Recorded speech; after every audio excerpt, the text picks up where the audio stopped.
ગુજરાતના માથેથી હજી તો એક ઘાત ગઈ હોય એવું લાગતું હતું.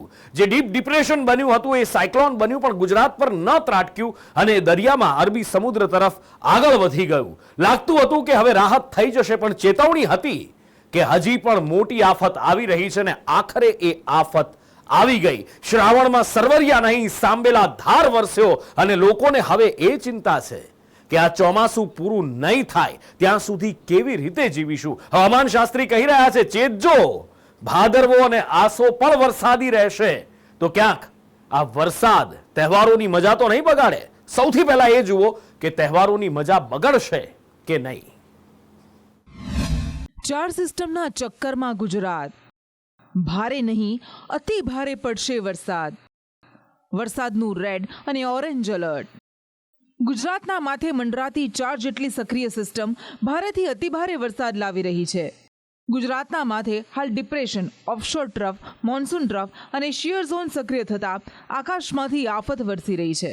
જેના કારણે 3 સપ્ટેમ્બરના રોજ હવામાન વિભાગે દક્ષિણ ગુજરાતમાં વરસાદનું રેડ એલર્ટ આપ્યું છે તો 4 સપ્ટેમ્બર માટે ઓરેન્જ એલર્ટ આપ્યું છે. आज भी गुजरात में हमारा एक्सट्रीमली हेवी रियलाइज हुए हैं.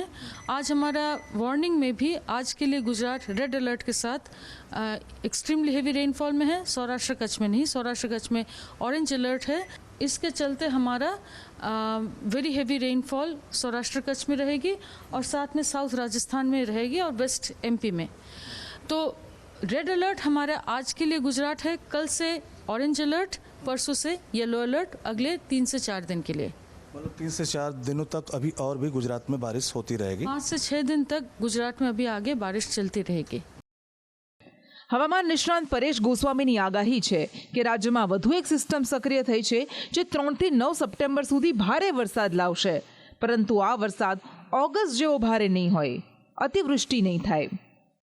આજે 3 સપ્ટેમ્બર છે. 3 સપ્ટેમ્બરથી લઈને 9 સપ્ટેમ્બર દરમિયાન રાજ્યના અલગ અલગ વિસ્તારોમાં આ વરસાદનો રાઉન્ડ છે જોવા મળશે. જોકે આ વરસાદનો રાઉન્ડ છે એમાં અતિવૃષ્ટિની કોઈ શક્યતાઓ નથી. મધ્યમથી ભારે વરસાદ અને અમુક વિસ્તારોની અંદર છૂટાછવાયા ઝાપટા જોવા મળે તેવી શક્યતાઓ છે. ખાસ કરીને ઓગસ્ટ મહિનામાં જે વરસાદો પડ્યા એવા વરસાદો આ રાઉન્ડની અંદર આપણે જોવા નહીં મળે.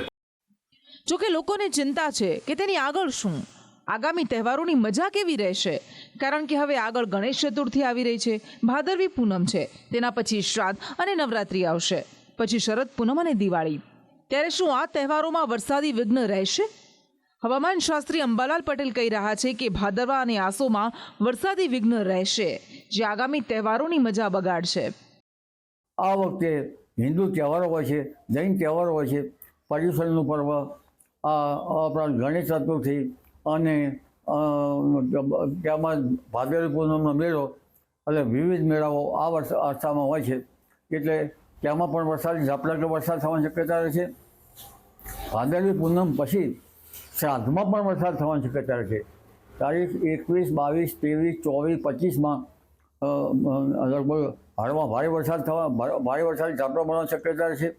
અને ત્યાર પછી લગભગ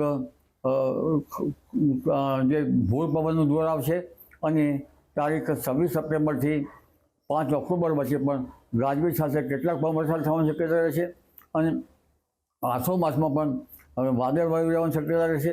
10મી ઓક્ટોબર આસપાસ પણ વરસાદ થવાની શક્યતા રહે છે. અંબાલાલ કાકાએ તો કહી દીધું છે કે ભાદરવા અને આસોમાં વરસાદી માહોલ રહેશે જે તહેવારોમાં વિઘ્ન બનશે. હાલ પણ ગુજરાતને માથે સક્રિય થયેલી વરસાદી સિસ્ટમ આફતની જેમ વરસી રહી છે જે દક્ષિણ ગુજરાત અને મધ્યમાં સંકટ લઈને આવી છે અને આવી જ સિસ્ટમ ફરી ભાદરવા અને આસોમાં વરસાદ લાવશે.